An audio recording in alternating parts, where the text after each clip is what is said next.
Alright, let's get started painting the picture of our story.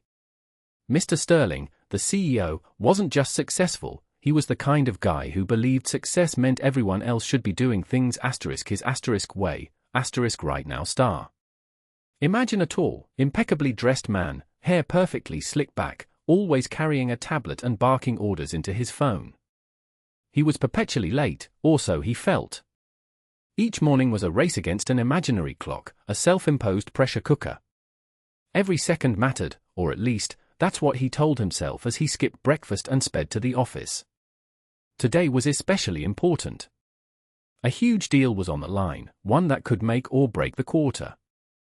Mr. Sterling felt the weight of the company on his shoulders, a burden he carried with a mixture of pride and thinly veiled anxiety.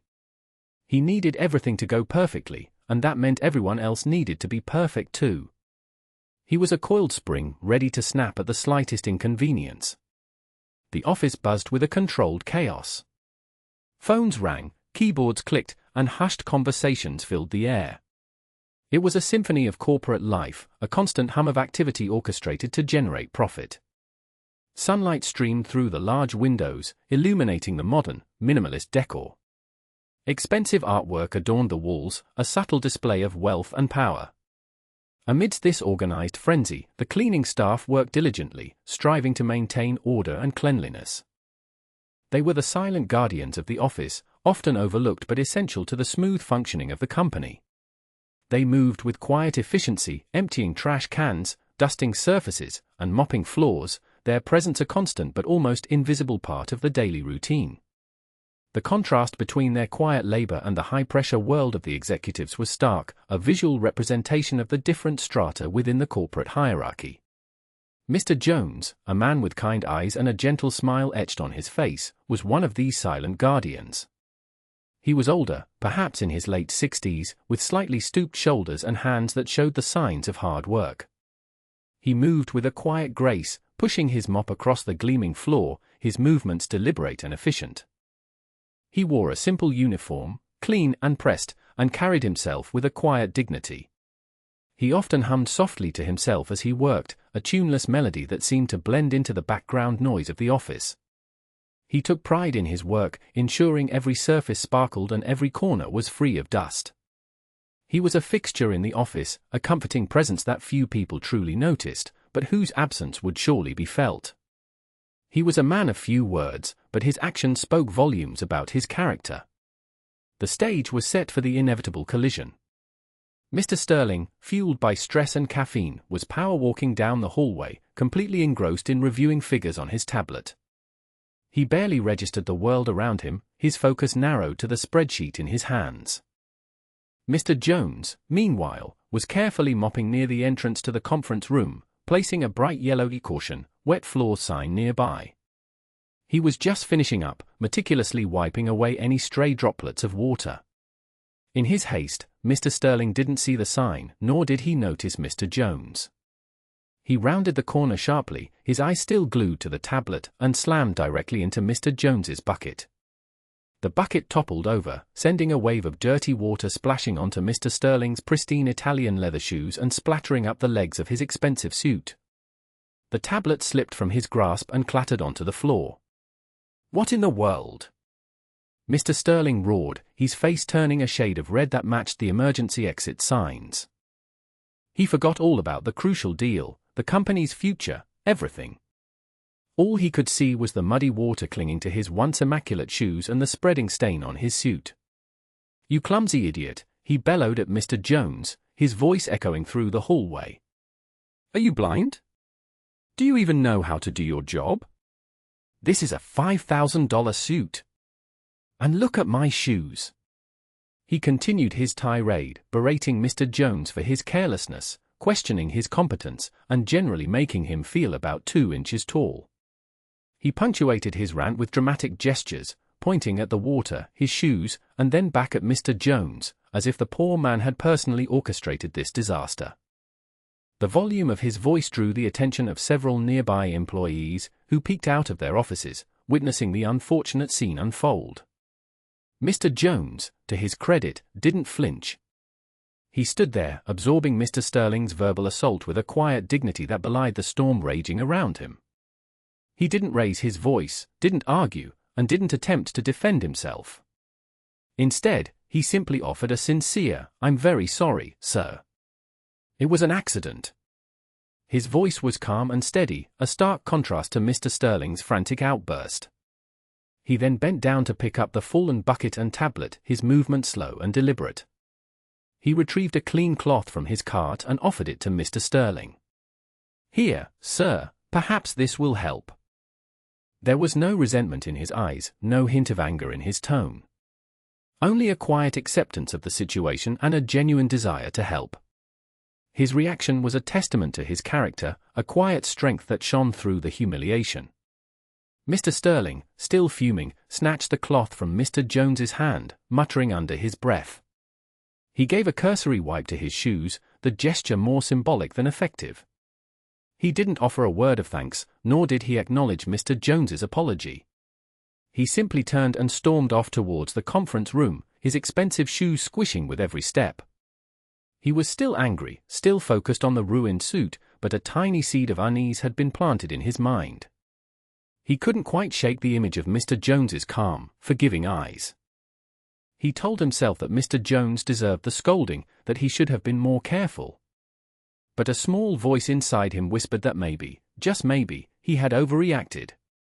He pushed the thought aside, determined to focus on the meeting and the deal that could make him even more successful. Yet, the image of the humble cleaner lingered at the edge of his consciousness. The conference room was a monument to corporate power.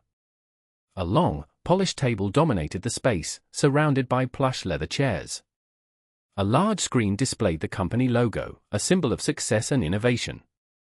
The air was thick with anticipation, the energy palpable as the potential investors took their seats. Mr. Sterling, despite the nagging feeling of guilt, tried to project an air of confidence. He launched into his presentation, rattling off statistics and highlighting the company's strengths. But the image of Mr. Jones kept flashing in his mind, disrupting his flow. He stumbled over his words, lost his train of thought, and felt his carefully constructed facade begin to crumble. The high stakes of the meeting only amplified his anxiety, making it harder to ignore the growing sense of shame. He knew he needed to regain control, but the memory of his outburst continued to haunt him. Mrs. Davies, a sharp and observant executive, had witnessed the exchange between Mr. Sterling and Mr. Jones. She had initially dismissed it as a minor incident, a fleeting moment of workplace frustration. However, seeing Mr. Sterling's uncharacteristic unease during the meeting, she realized the incident had affected him more deeply than she had initially thought. After the meeting adjourned, Mrs. Davies approached Mr. Sterling, her expression serious.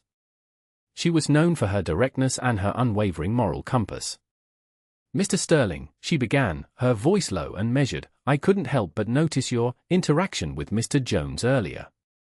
I think there's something you should know." She paused, gathering her thoughts, preparing to deliver the information that would shatter Mr. Sterling's carefully constructed world. "Mr. Jones," Mrs. Davies continued, her voice softening slightly, "is not just a cleaner. He's a retired war hero. He served our country with distinction for over 20 years. She paused, allowing the information to sink in. He received numerous medals for his bravery, including the Purple Heart. He was severely wounded in action, which is why he walks with a slight limp. He doesn't talk about it, but everyone who knows him respects him deeply." She watched Mr. Sterling's face carefully, observing the shock and disbelief spreading across his features. "He's a humble and honorable man, Mr. Sterling.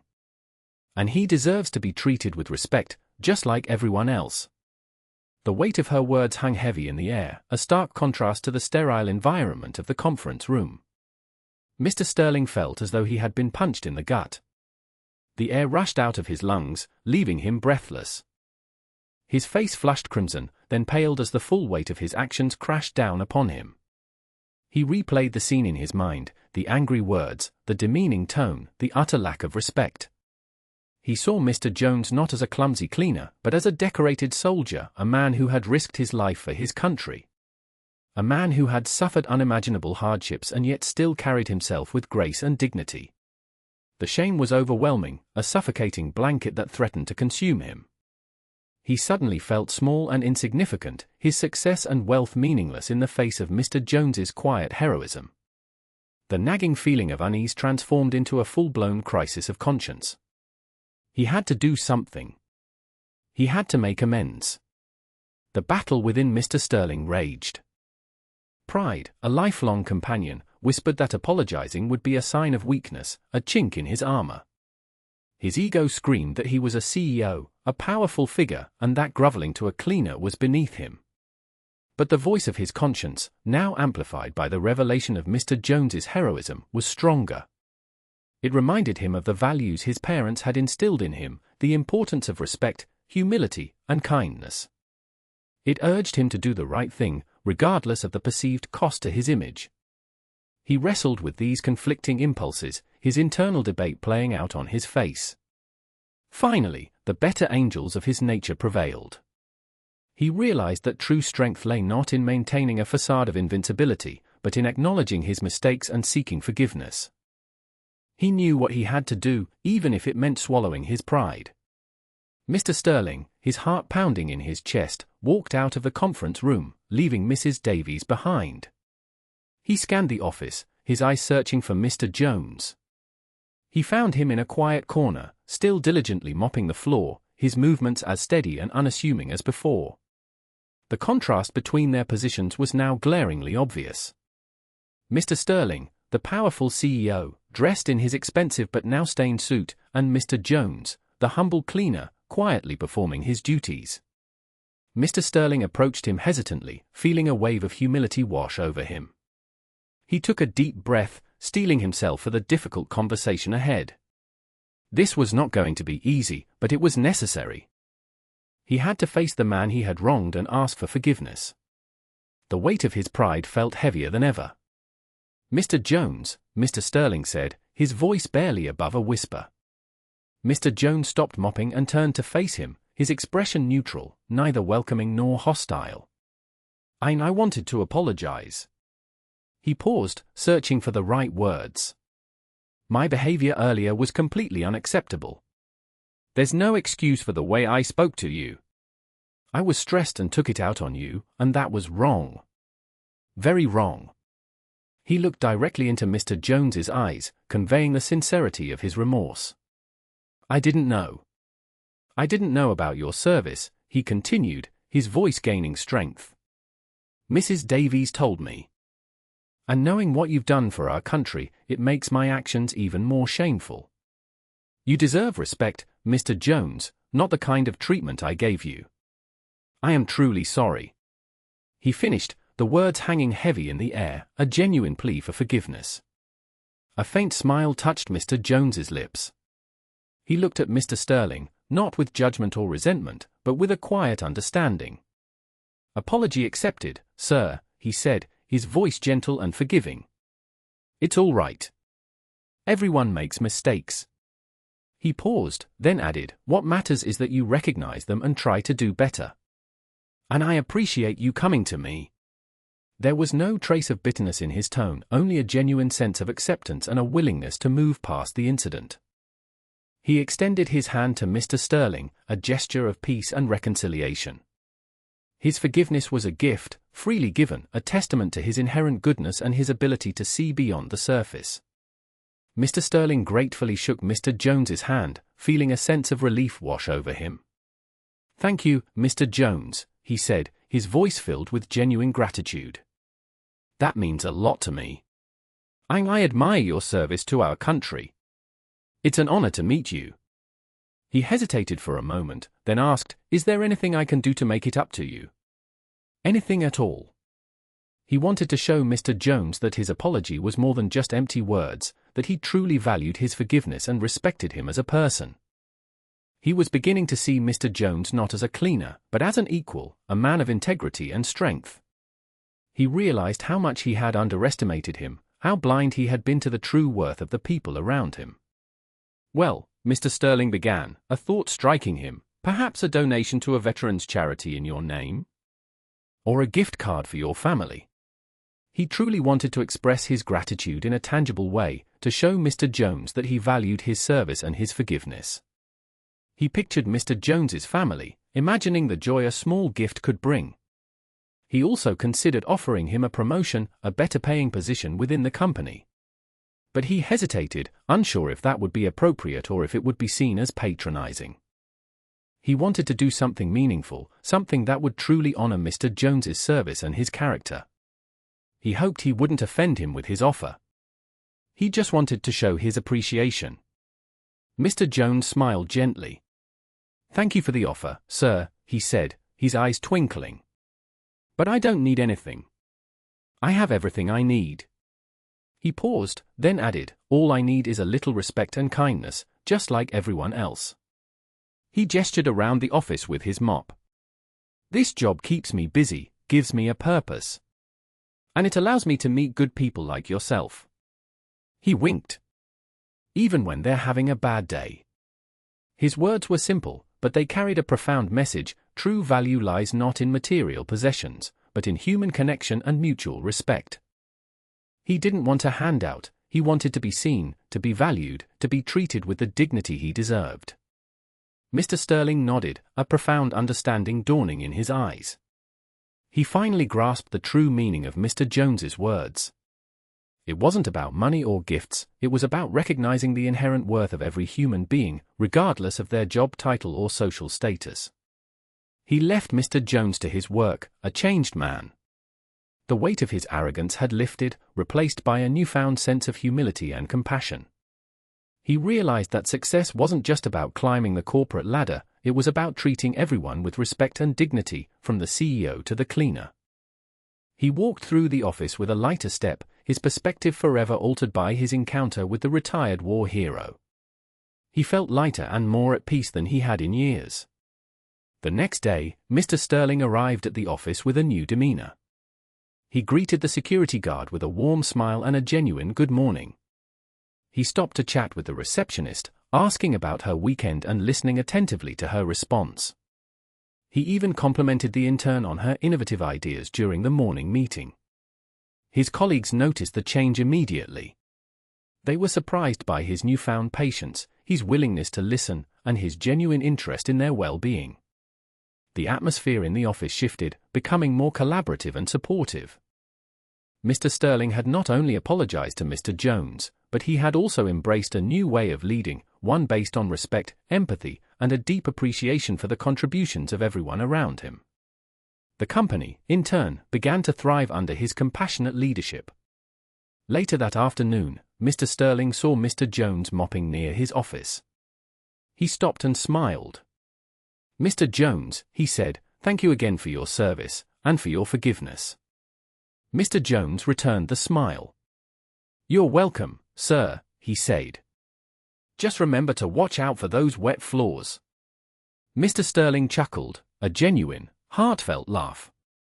He knew that he would never forget the lesson he had learned from the humble cleaner, the war hero who had taught him the true meaning of respect and the power of forgiveness. From that day forward, Mr. Sterling made a conscious effort to treat everyone with kindness and consideration, regardless of their position or background.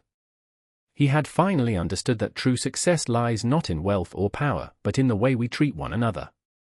And that, he knew, was a lesson worth more than all the money in the world.